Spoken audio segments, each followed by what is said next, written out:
Hey everyone, welcome back to Inspired Minds. Today's guest is Caleb Mutombo. Hi brother. Yo, bro, what's up? How you Good doing? man, I appreciate you bro. Really Yeah, appreciate your appreciate energy, your effort. I really appreciate it. Thanks. And I'm extremely excited about today's guest guys. Not only because of his story, but because I know that he's going to inspire as many people as possible. Walk everyone through with who you are and yeah, what you busy doing. All right, my name is Caleb Mutombo. I am originally from the Democratic Republic of Congo. I'm 23 years old now. My passions are fitness, personal development. I want to grow myself. I want to grow other people. I want to grow my own business. And number four is technology. So I am studying IT and computer science at Bishop College, Salisbury College in Bishop, that is. Yeah, those are the things that sum me up in a nutshell. Yeah. Awesome. Walk us through the process of how you were born and where everything started for you. You know, All right. I know you shared your story with me on WhatsApp, Yeah. and it really touched me, bro. So share with I'm glad, everyone where it all started, bro. All right, great. So, wow. I'll try not to forget anything. Okay. Yeah, because there's a lot that I can say.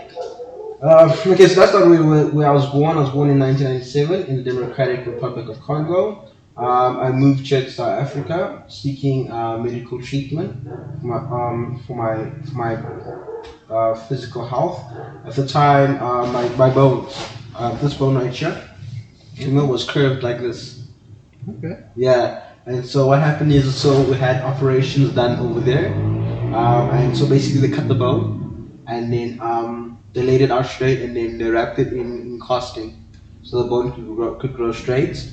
My brother also had an operation. I'm not sure what exactly, but I knew he had a long scar on his stomach, so he had an operation there. I had several operations on my fingers, on my elbows, on my legs. I had True. sort of, yeah. I was only like, I don't know, under the age of 2 or something like that. Yeah, and I went through so many surgeries. So yeah, I had that, and then I also had a blood transfusion. I was diagnosed with sickle cell anemia, and so what happened was then I was fortunate that my sister's blood was a match for mine, and so we had the exchange, and I was good. So I don't have that problem anymore. Thank God. Eh? Yeah, God is good. Yeah, Bro. no, definitely. So that's what happened, and then we moved to Pretoria. That's where the surgeries happened. From there, we moved to Johannesburg, where I grew up here in South Africa. I remember most of the neighborhood kids didn't like us because we were foreign. We experienced xenophobia because the other kids just tell us, they just tell us off, and they just call us for kwere kwere. I don't know if you're familiar with that term, but it's a bad name of calling a foreigner. Foreigners don't like that. And then I remember being in grade one, and most of the kids, I didn't really fit in. You know, like people like me and stuff, but it's different. Like I don't really like fit in with the other kids because most of them were talking a totally different language to what I was, and they also didn't like the fact that I was hanging out with a white boy. So yeah, that was not easy for me growing up. I remember there was like basically 12 of us that didn't fit in because the rest of the guys were like Zulu and Xhosas, and they mingled nicely. Yeah. And so I was just like Congolese. Yeah. What are you, bro? Where do you come from? And then all right, great. So moving on, I went to school called Francis Footfair. Okay. Because my first was Regent's Park Primary School, and then I went to Francis Footfair. There I was a naughty kid. I was such a naughty kid. I don't know why. I just like to be naughty, and yeah, I did some terrible things. One of the worst things was that we started stealing because we didn't have as much money as the other kids had. So I was coming from a more disadvantaged background, and I went to school with predominantly white kids. And so when we saw things, we were like tempted, and my brother and I used to steal a lot. There was one time where a teacher's phone was stolen, and it really wasn't us.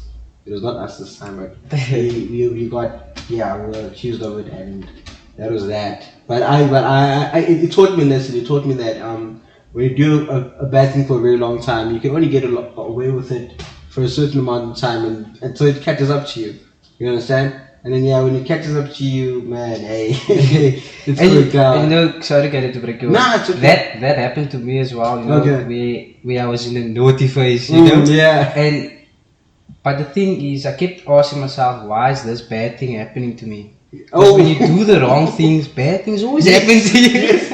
So that's the question I kept asking. Yeah. And you know, my mom was like, but Kaden, you need to reflect. Yeah. Why is bad things happening to you? And then I realized the choices that I was making. I made bad choices. And then when I started shifting to making better choices and more conscious, being more conscious about myself and things, and then everything flowed, brother, you know? Yeah. So yeah. Yeah, no, I've got you, man. 100%. Yeah, I remember, it was the same with me, man. Eventually your whole world comes crashing down, you know? Your whole world, everything catches up to you. You're like, oh, man. Yeah, you dug yourself into that one. But then I changed schools, and with this new school came a new identity for me. I saw it as a chance to start again. And I was just like the most well-behaved kid after that. All the teachers liked me, my friends liked me. Maybe I had like maybe 2 or 3 guys that didn't like me, but it wasn't too bad. Yeah. Like, so I was very liked. I wanted to be liked as well. I liked the fact that everybody liked me. Yeah. You know, and I liked people as well, and it was very positive in a sense. We also moved away from stealing, so we started selling something called the dream catchers. Okay. So we would weave these things called dream catchers and we'd sell them on the streets. We got the idea from the times that our school would ask for like donations or whatever, and they'd give you a long list of the raffle list. Yeah. We put those numbers down, Yeah. and then they signed or whatever, and then they get called up or whatever. So when we got those lists, we were asked people in our streets, in our neighborhood, and eventually we saw that, hey, this is an opportunity to turn it into our own business. Yeah. You know, and so we did. We made dream catchers and we made mosaics as well. Because I learned to make mosaics in Francis Voortweg. Okay. And then I learned to make dream catchers from a program. It was called the Suitcase Project. It was a project for kids like myself who were foreign, living in South Africa and dealing with all these hardships. So yeah, that's what I learned to do. I learned to make dream catchers, and we were selling that. And yeah, but then time went by, and so I was living with my sister at the time. I believe when she arrived in South Africa, she was like 18, and she really had to take care of like 3 kids. And you know, and I can't say I made it easy. Definitely not. I don't think so. Yeah. You know what it does. But after that, I cleaned up my act. So I was really proud of myself. I was proud of my new identity. I wanted everyone to like me because yeah, that's just how I grew up. You know, like I took on this new identity, and I thought that I always thought that if you do your best or you be good, people will see you for that. But then things changed. I moved into the children's home because my sister she had gotten married and she couldn't take us with.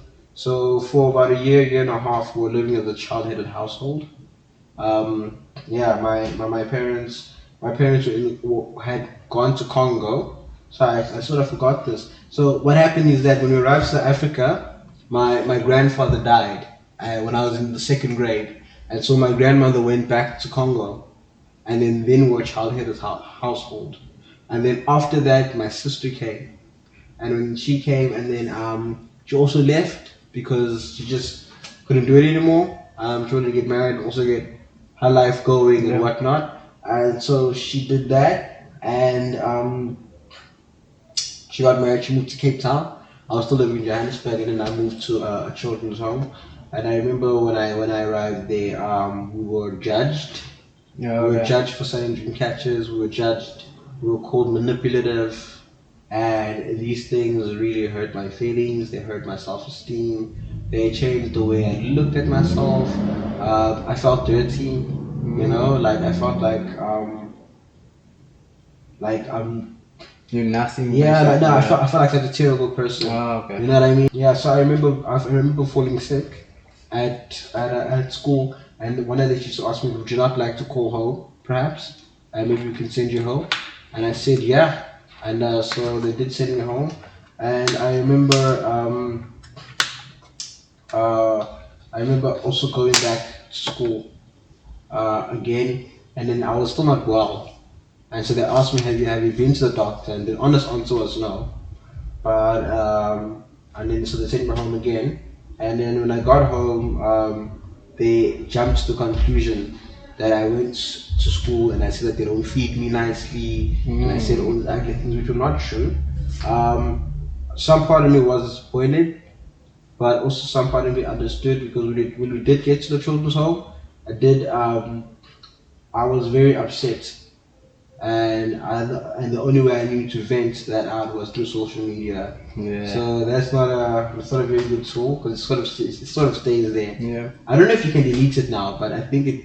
I don't know. I think On Instagram? no, it's on Facebook. Yeah. So I did say some things that I was not proud of Okay. about the place because that was my honest experience. Yeah. Because when I got there, I remember one of the first things I experienced was that the food was off. Yeah. Like my bread was moldy, and I was so disappointed that they're taking me out of my life while I was doing my own hustle, Yeah. doing my own thing, and now I'm here and I gotta eat this. Guys, are you serious? You know what I mean? But I think that was wrong. I think I should have been just more appreciative because ultimately I think other kids have it worse. Yeah. But yeah, also on the other hand, I've just been taken out of what I know my life to be like. I mean, gosh, it's like just had all this freedom, and then all of a sudden, now you're in the children's home, you feel like you're in prison. Yeah. And so I vented that out the wrong way, and they held that against me till I left. I lived there for like 6 years, but they never let go of that. They like held that against me until I left. I remember around about what was it? It was 2 weeks before my 2 weeks after. No, sorry, I'm lying. 2 days after my 18th birthday, if I'm not mistaken. My 18th birthday. Okay. Yeah, it was my 18th birthday. My brother passed away. He had meningitis, and so it was a tough time. Well, it doesn't hit you immediately, you know. Okay, I accepted that he had gone, like not immediately, but It's hard at the beginning, yeah? yeah. And well, I think to be honest with you, for me, I think the easiest part was the beginning. Okay. Yeah, because I mean, like don't get me wrong, it's not easy when someone passes on, especially someone who was that close. Because that was my best friend. Like yeah, when we were kids, bullied me a little bit, but at the end of the day, it also made me stronger. And he was the one guy who would tell me my own ish. You know what I mean? Like no one else would, but no one else would tell me. And from that time, it made me stronger, and I could see truth. You know what I mean? And I had grown a lot from him. that, yeah. From him. There were some things that some habits that I took from him that weren't good. One being holding grudges. Because he used to hold grudges, and I used to think that you must hold grudges because if you don't hold grudges, people are gonna mess with you. So you never forgive them; they mess with you. But I found that it only messes you up really, and so it's still something that I have to work on. Yeah, so that is for my brother. So after he passed away, the real effects didn't settle in only after a few years because for the most part of it, I always followed my brother. So I never really figured out who I was. You know what I mean? Yeah. So I was always like a copy of my brother in a way. Yeah. Sure, there was some things that were different about me, but I mainly followed him. Yeah. And I think he had no one to follow. So he's been following himself since. So he was probably used to it already. Yeah. And it was only up till I think 2 years ago that I sat down and I was reflecting, and I realized that no, I haven't really known who I am, and so I have to. And that stage is so crucial, right? Because you're finding yourself now. Yeah. You're asking yourself questions. Yes, yeah, true. I'm finding out who I really am and what am I really about and what do I really believe and all of that. So yeah, yeah, that's what I learned from my brother passing on. Another thing I learned from the children's home, after my brother passed on, so I would train. I used to train with my brother actually before he passed on. So what happened was that at before we moved to the home, we would train. We would put newspapers in our bags and we would lift. We didn't have money for gym, so we used to train with that. We used to, if it was the coffee table, we used to train with that. I used to lift the chair. Yeah, think about it now. It's so funny. That's what we used to do. And so what would happen is that when my sisters would go off to church on a Wednesday night, because they had to walk, so they would say it's fine, we don't have to walk. We would stay at home and we would gym. One of the things that also brought us together was we had a goal of buying a PlayStation together. Okay. So that's that. So we actually bought two. So then we bought the first one and it broke. Yeah. And then in my heart I was like, no, my God, please don't say this. Come on, let this be over. But then my brother's like, come on, let's buy a second. And I was like, Yeah. I want this to be over, you know. And then, but anyway, he dragged me into it, and I didn't want to do it, but I did it anyway. And ultimately, it was worth it, you know. Like I think, it taught me discipline, you know. Like to do discipline is very important. You really need to have the strength to do the things you don't want to do. You can't always do what you want to do. You know what I mean? So I think it taught me that. And so back to the children's home. After he passed on. I sort of also lost myself because now I didn't know who to follow and stuff like that. I remember my politically correct friends. They'd make a mockery of me and the way I spoke because I had like a white man's accent and stuff like that. I remember being told that I was black enough and all those things really ate down at my self-esteem big time. And so I really lost myself, and I started listening to motivational speakers, and wow, what they said changed a lot for me. You know what I mean? Like they gave me like a new perspective. You know what I mean? It's like a new fire. You know, I was lit. If I can put it that way. And so they gave me that, and I started. I decided I wanted to be an inspiration to other people. And also around about the same time, one of my teachers said to me, Caleb, you should look up bodybuilding. And so I looked it up on Facebook and I looked at this guy with big muscles. And I thought, wow, that's amazing. I thought, wow, I like that. I didn't know there's competitions with guys with big muscles, you know? And I was never really good at anything else in my life. But I was like, this is something I could really win at. You know? Like, I naturally I already had it. So for some reason. I already had rocket abs in grade 3. In third grade, I already had it was a 4-pack, but not a 6. But back then, it was a 4. But I had to work it out.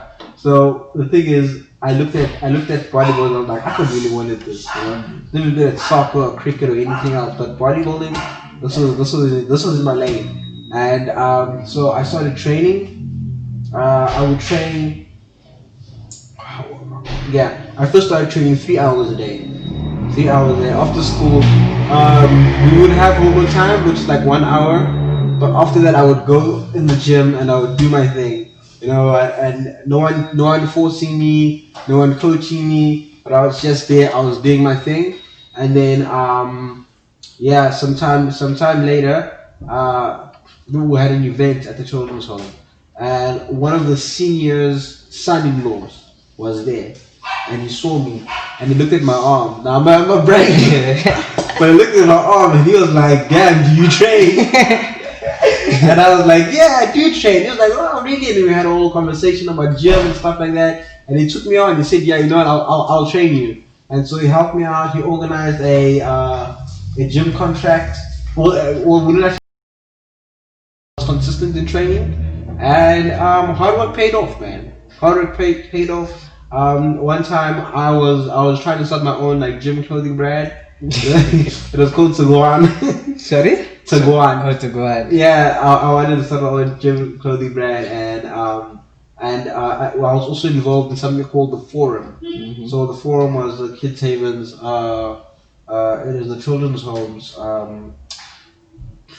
place of discussion. So we discuss the kids' problems, and we used to sit there and discuss that. And one day we're having a meeting with journalists, and so yeah, I remember the head of the children's home mentioned to one of the journalists that I'm a bodybuilder, and he was like, "Oh, I want to see this," and so showed him some guns, and he was impressed. And like, "Okay, cool, I'm coming through. We're gonna shoot.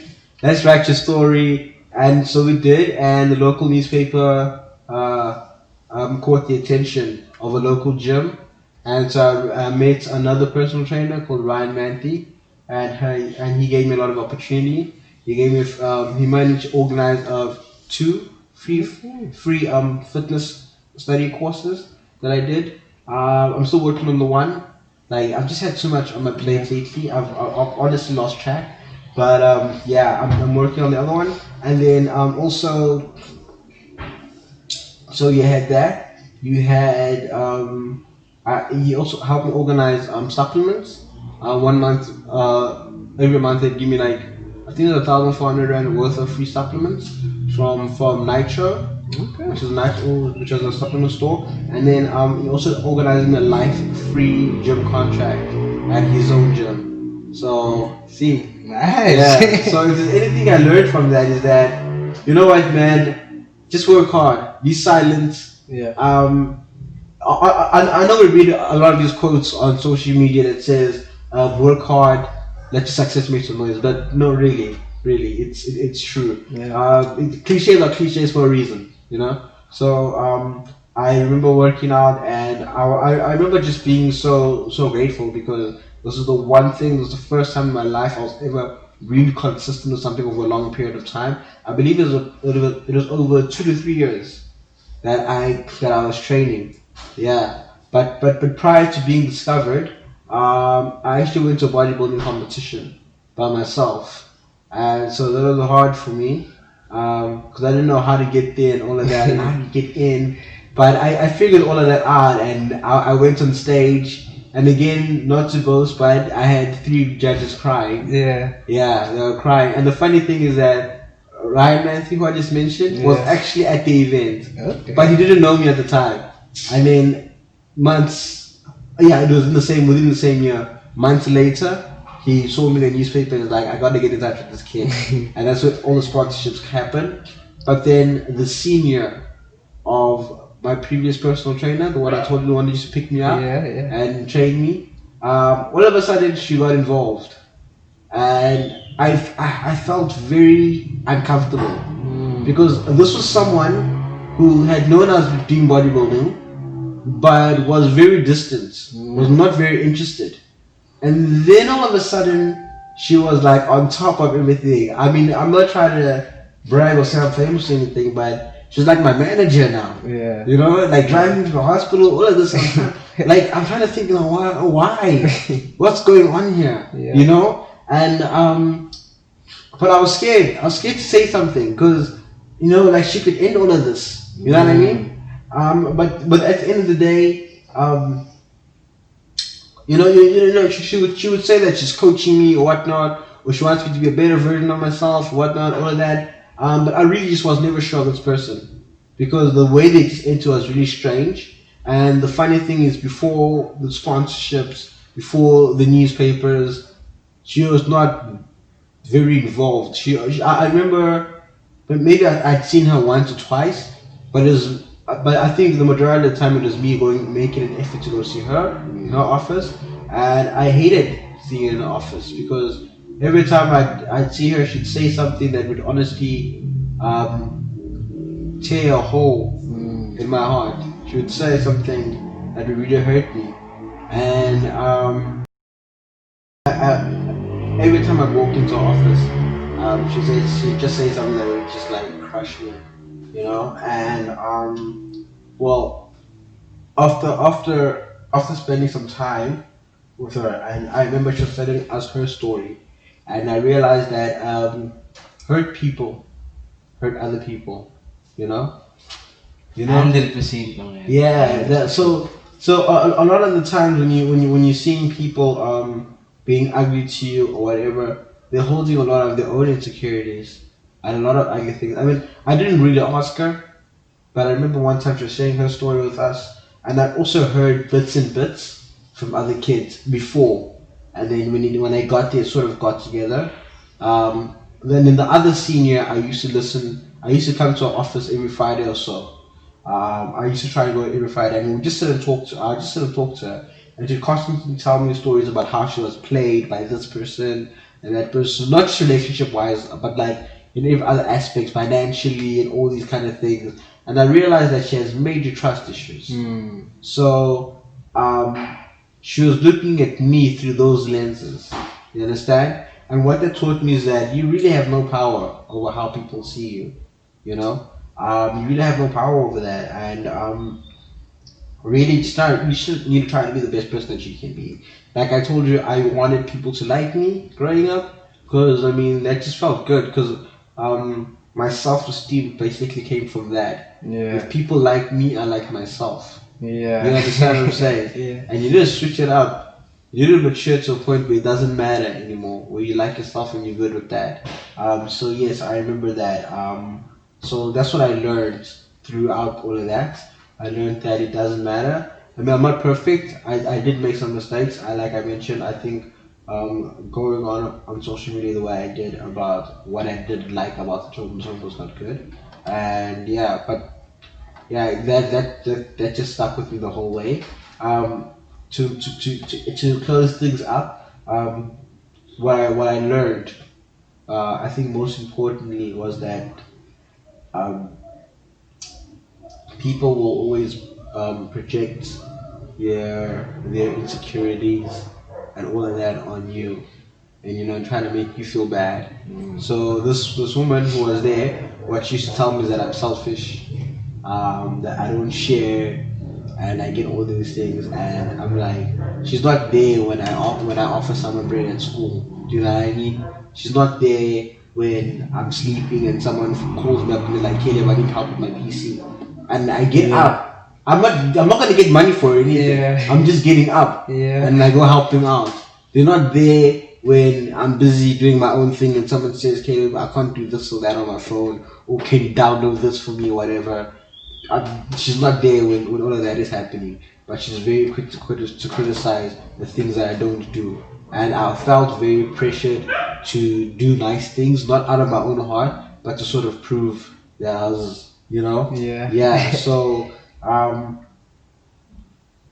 yeah, that's what I. And then, how exactly did you deal with negativity? Especially those people that was mean or that said wrong things to you. How did you deal with it? Well, to be honest with you, back then it would really go to heart. It would hurt a lot. I remember, my escape was gym and music. Yeah, I used to like to put on music and just train, and that would help me a lot. I remember after my brother died, like we spoke about. So there was this girl in my class who I really liked a lot, but she was one of the she was only the, let me see, the third girl I've actually tried to go out. So she was one of the, I had been rejected with before, and she was the third girl that I tried to come out of this shell, because I was always insecure about what would happen if I dated a girl and another guy took her away, or something happened to her and I couldn't defend her, Yeah. or she wants to go somewhere and I can't go there. So those are, but yeah, in high school after that I tried to come out, and yeah, but back to the question. Sorry, man. No my, problem. my way of dealing with stuff was to go to the gym and listen to music. That is my escape. Okay. And then, why do you think that most people out there, they find it hard to accept themselves or how they were born? Why? What do you think about that? Why is it so hard for people to accept? Well, we live in the age of information. You know what I mean? And information comes in many forms. It comes in writing, it comes in movies, it comes in music, and in all these forms that it comes in, we are so programmed or brainwashed to think of beauty as a certain in a certain way. You know, but I think people are struggling to accept themselves, and a lot of people have a low self-esteem because of mainly what the media projects as beauty, what society tells them they need to look like. I can't. I don't think anyone really escapes it. I mean, let's be honest. For me, a six pack looks good as well. Do you know what I mean? And it's part of the reason why it's my goal. But I don't think I'm not as desperate as before to be accepted in that way. Like I train to get abs, but not just for people to like me or whatnot, but because I like to have abs because I think it's Yeah. dope. So And you yeah, want to feel good as well. yeah, About yes. yourself. So And yeah. what impact did your brother have on your life, especially developing a growth mindset? Yeah, he had a hot mind. Yeah. Yeah, he had a strong mind. Definitely. I remember, it's like one of those things. You hang with the crippled, you learn to limp. Yeah. And he was a strong guy.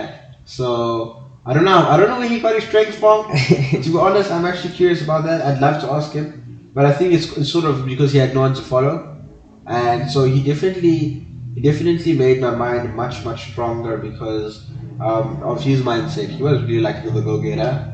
And like I told you, when it was time to buy the second PlayStation, I was like, and he was like, "Come on, let's do it." Yeah. And so he really made my mind much stronger because he had like that determination, that willpower, and I took that from him. So yeah, Yeah. And what's your take on failure makes room for growth?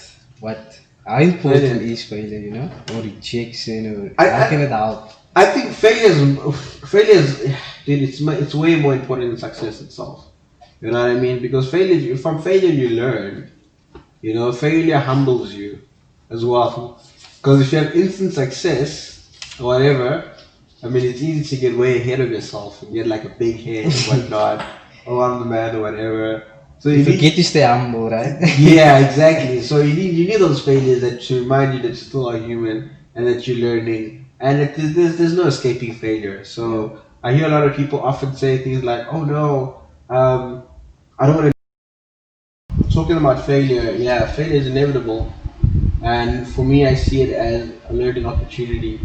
So for me, as long as you learn from your failures, you have not failed because yeah, along the way, um, you have to learn. Life is about learning, and you gotta learn no matter what. You know what I mean? So, yeah, you basically you're gonna fail along the way no matter what, and failure is just there to teach you where your mistakes are. There's no one who's born into this world knowing it all. Yeah. So yeah, failure it hurts. It hurts. It sucks. I can relate, bro. Like, because with me, that's why I am where I am today. Yeah. Because of failure. Yeah. If I didn't fail, went through the things that I went through, I wouldn't have been here today. And that's why I also started building a relationship with God. Because Okay. He created all of us, Yeah. So my gratitude each and every day, I send it out to Him. Okay. And yeah, bro. Away. And what impact would you like to have on the world? What impact? Man, I'd like to inspire the world, man. I want people to look at themselves and see their true potential. You know, like I have those deep down held belief that each and every single one of us have a potential or the potential. You know, the potential to be great, to do amazing things, and I want to unlock that in people. It's what makes me happy. I want to unlock that in myself. I don't feel that I'm there yet, but I think I still have a long way to go. But I really want other people to just blow up, you know, to just grow, to just expand. You know, one of the most inspiring words I heard from Les Brown, who I listened to, and he says that the richest place in the world is not Dubai or China or the gold mines in South Africa, the diamond mines in South Africa. He said it's the graveyard. Because that's where all the dreams are that we failed. Man. That's one of my favorite quotes, bro. Yeah, it's just like wow, when you sit there, like that just touched me. Yeah. That touched me very deeply. It's like wow, man, you know, like The graveyard is the wealthiest place, bro. It's a Because fact. that's where all the dreams are that died. You know what I mean? Picture how much people died and they haven't reached and their goals and dreams and Exactly. People just got sidetracked by life and I had to raise a family and my dreams or whatever. I have to make money, but man, people don't know that they're so full of potential. Like it's crazy, man. yeah. Like yeah. there's just no way that there's only a few of us. Nah, I don't believe that. You just Each and everyone. everyone has the potential. Yeah. Everyone has that potential. Like, man, like I wish everyone would see that. So where can people start? How can they be aware of, okay, this is my potential. What can they do? Where do they need to start? Is the mindset? Do they need to go deep inside and find out who they are? What do they need to do? Well, I think first and foremost, sit down and reflect and think about the things that you like and the things that you don't like. I would suggest starting with the things that you don't like. Like what don't you like in this world? What is it in this world that you wish you could change? What is that really upsets you? Is it hunger? Is it child trafficking? Is it I don't know, the abuse of women? What is it that really bugs you in this world? Start there, because when you start to solve that problem, you get a sense of achievement, self-worth, direction.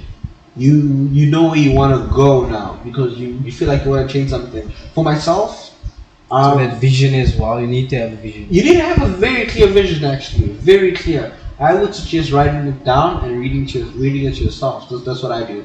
Journaling is very important. Eh? Yeah. Very, very. I was just Yes. telling my friend yesterday. Journaling, he asked me why do I journal, and I said it's to remind myself also what I need to do. Yes. That's very important. Remind yourself of where you need to go as well. Very, very important. You know what I mean? Yeah. So I would definitely say it's I would definitely say it's that we've got to do that. Yeah. And then, are you aware of Elon Musk? Yeah, man. Yeah. You see what that guy's busy doing? Blows my mind. He blows my mind, really. He's actually my tech inspiration. I mean, I wanted to do tech before I met. I didn't meet him. I mean, I You wish I never did. know. You can't meet him. I might just. Yeah. Yeah. I've never, but I thought. Well, when I looked at his story, and I'm just man, my mind blows up like his rocket ships. You know what I mean? Yeah. Oh, I mean in a good way. Yeah. Yeah. Yeah, like my mind just blows when I hear your story. So for me, what I want to change in life, I want to change the stability thing. I don't like to refer to disability because disability means I'm able to do. The only disability is a bad mindset. That's it. The rest of it is just a physical challenge or a mental challenge. The reason why I call it a physical challenge because I'm pretty much able to do everything else that other people are able to do. I just do it in a different way. Sometimes it takes me a little bit longer, Yeah. but I'm pretty much capable Yes, of everything else that other people can do. Yeah. So yeah, You do that. definitely. There's something else I wanted to say. No, just god damn. It's okay. Yes. This is what I want to say. So I wanted to change I wanted to change the course of prosthetics. Mhm. That's my goal in tech at the moment, and I also want to create high performance wheelchairs. That's my other goal in technology. That's why I'm studying computer science and learning to code. I want to go on and study mechatronics next year, and that's what I want to do. You can do it, brother. Indeed, thank you. I appreciate That that. takes a lot of work, You Yes. need also that you need support as well, and you need that motivation from others also to just lift you up. Yes, I believe Especially so. when you're down. Yeah. And before I ask my last questions, where can everyone find you on social media? I know you're on Instagram and Oh, Facebook. yeah. Share with everyone. Alright, great. So you can follow me on Instagram at the Cobra Mutombo. You should probably leave that in the link in the description of the video. That'd be Okay. really good. I'd appreciate that. And you can follow my Facebook page, Caleb Cobra Mutombo. Okay. The reason why I use the word Cobra is because it rhymes nicely with Caleb. Cobra, Yeah. Caleb. And also I have very wide lats. And from the back it makes a shape like this. Like a cobra. Cobra? Yeah. 100%. Yeah, Caleb. So So if you could make one change in the world, what would it be and why? all right, great. So it would definitely be to transform minds. Yeah, because I believe that everything that we do in this world, a lot of these problems we have, are created by human beings. You know what I mean? So my goal would be to transform minds, because I think that we can solve these problems. One of the things that touches me a lot is the whole political landscape as it is now. I feel like black people are made to feel sorry for themselves. You know, like I would really want to see black people achieve. I mean, sure, I want to see everyone achieve, but I really want to see black people come out of this victim mentality. You know, I look around me and most of the people who are suffering in this world are black, and that hurts me. You know, and I understand that it is a result of our past, but I still feel like more importantly, we're also contributing to it by staying in this mentality. So I would like to put together a program that literally pays people. I would pay people to just come and read books. You know, like I'm not like seriously, like we set up centers. You know what I mean? Where you get paid a salary monthly to read a book, but you have to read one book a day. Yeah, Yep. you have to read one book Yes. every day. Yeah. Yeah, People think it's impossible. it's not. People think that. No, you can do that, especially if it's your full-time job. Yeah. Because I just want people's minds to just grow. You know, I want to grow my own mind. And that's why also I started my podcast, Caleb, because I want to make people more aware, you know, of other people's stories like yours. Thanks, man. You know, and so they can go deep inside and actually do something with their life, you know. Yeah, Especially yeah. if they're not motivated or they're going through something at home, you know. Yes. Everyone is going through something. Everyone, Brother. everyone's going. Yeah. Sure. And what message would you like to leave with everyone out there that's struggling or that, you know, that's in a bad space in time and that has you know, what you have? So what message can you share with everyone? Well, for people who are struggling, I would definitely say, if you're sitting down and you're sitting in the pity party, you need to get out, because the longer you sit there, the longer you sit there. You know what I mean? Do something about your Yeah, situation. you have got to do something about it. The Navy SEALs are not going to come and save you, man. You can only save yourself. You are your own hero. You're writing the story. You have to do it. Okay? Like, it's not easy. I know. I know it's hard, but no one else is coming, man. You know? Like, people might care, but they still can't save you. Yeah. You know, it's all in your hands, and those moments, they don't last forever. You know what I mean? You can change that. You can grow out of that. You can transcend it. Yeah. You can you can make it work to your advantage, as opposed to letting it consume you. Yeah, that's what I definitely tell them. Beautiful. Yeah. Thank you guys for taking the time and effort to watching this video.